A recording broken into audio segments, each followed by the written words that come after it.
இன்றைய ஆவிக்குரிய வார்த்தை யாக்கோபு 4:7.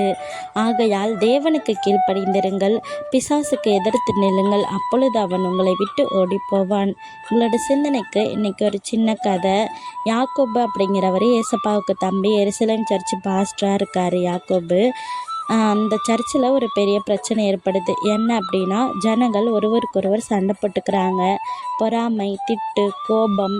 ஒரு சிலர்லாம் சொல்கிறாங்க, நாங்கள் ஏசப்பாட பிள்ளைங்க அப்படின்ட்டு. ஆனால் உலக காரியங்களுக்கு ஈடுபட்டு கெடுதல் செஞ்சுக்கிட்டு இருக்காங்க.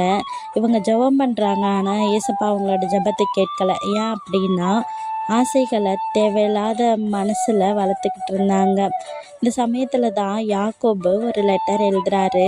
என்ன அப்படின்னா, தம்பி தங்கச்சிங்களா, ஏன் சண்டை போட்டுக்கிறீங்க ஒருவருக்கொருவர்? உங்களோட சண்டைக்கு காரணம் என்ன தெரியுமா? உங்கள் மனசில் இருக்க தேவையில்லாத ஆசைகள் தான் அப்படின்னு சொல்கிறாரு. நான் சொல்கிற இந்த ரகசியத்தை ஃபாலோ பண்ணுங்கள். இந்த 3 ஸ்டெப்பை ஃபாலோ பண்ணிங்கன்னா பிசாசு உங்களை விட்டு ஓடி போவான் அப்படின்னு சொல்கிறாரு. என்ன அப்படின்னா, ஃபஸ்ட்டு ஸ்டெப்பு, தேவனுக்கு கீழ்ப்படிந்திருங்க. அதாவது அம்மா ஹோம்ஒர்க் பண்ணுன்னு சொன்னாங்கன்னா உடனே ஹோம்ஒர்க் பண்ணணும். இருமா நான் கேம் விளையாடிட்டு வரேன் அப்படின்னு சொல்கிறது ஒரு நல்ல பதிலே கிடையாது.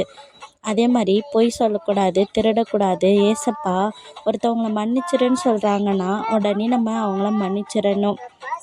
2வது ஸ்டெப்பு என்னென்னா, பிசாசுக்கு எதிர்த்து நிற்கணும். அதாவது உங்கள் மனசில் தோணும், நீ காப்பி அடி, உன்னை யாருமே பார்க்கல அப்படின்னு தோணும். அதே மாதிரி ஒருத்தர் உங்களை அடிச்சிட்டாங்கன்னா நீயே திரும்பி அடி அப்படின்னு தோணும். இந்த சமயத்தில் நம்மளோட மனசில் ஏசப்பா சொல்கிறாரு, நீ ஏசப்பாவுக்கு சொந்தம் அப்படின்னு சத்தமாக சொல்லணும்.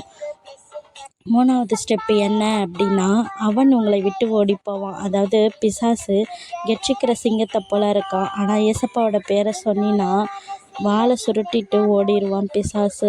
அதாவது உலகத்தில் இருக்கக்கூடிய அந்த பிசாசை விட உங்களில் இருக்கக்கூடிய ஏசப்பா பெரியவர்.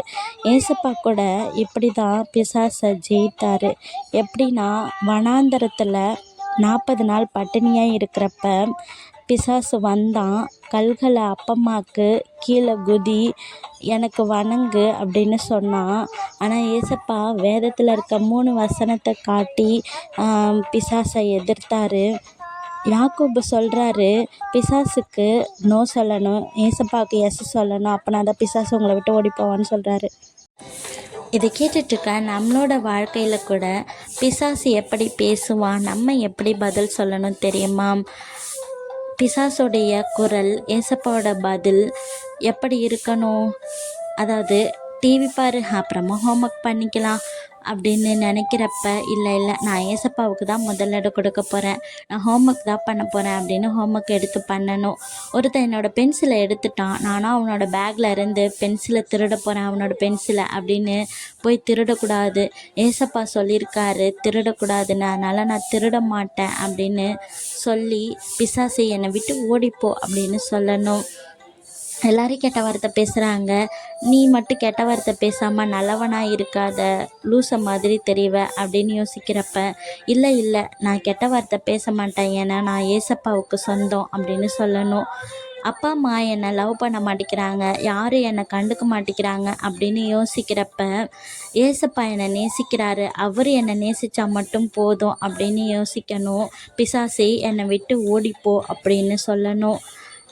முக்கியமான ஆர்டர் என்ன தெரியுமா? தேவனுக்கு கீழ்ப்படிந்திருக்கணும். அதாவது ஜெபம் பண்ணணும், வேதம் வாசிக்கணும், பெற்றோருக்கு கீழ்ப்படிஞ்சிருக்கணும், பிசாசுக்கு எதிர்த்து நிற்கணும்.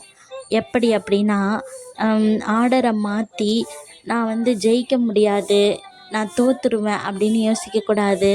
ஏசப்பா நம்ம கூட இருக்கப்ப நம்மளுக்கு ஒரு பவர் வரும். பிசாசு எப்படி ஓடி போவான் தெரியுமா? இயேசுவின் நாமத்தினால நீ என்னை விட்டு ஓடிப்போ அப்படின்னு சொன்னாதான் பிசாசு வாழை சுருட்டிட்டு ஓடுவான். ஏன்னா அவன் சரியான பயந்தாங்கொல்லி. ஏசப்பா சிலுவையில் அவனை தோற்கடிச்சிட்டாரு.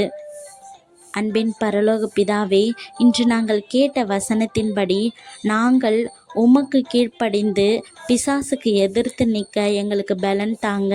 இந்த நாளிலும் பிறந்த நாள், திருமண நாள் காணக்கூடிய ஒவ்வொருவரையும் ஆசிர்வதிங்க. அவங்க வாழ்க்கையில் இன்னும் அதிகமான வெற்றிகளை பெற கிருபை செய்யுங்க. ஆமீன்.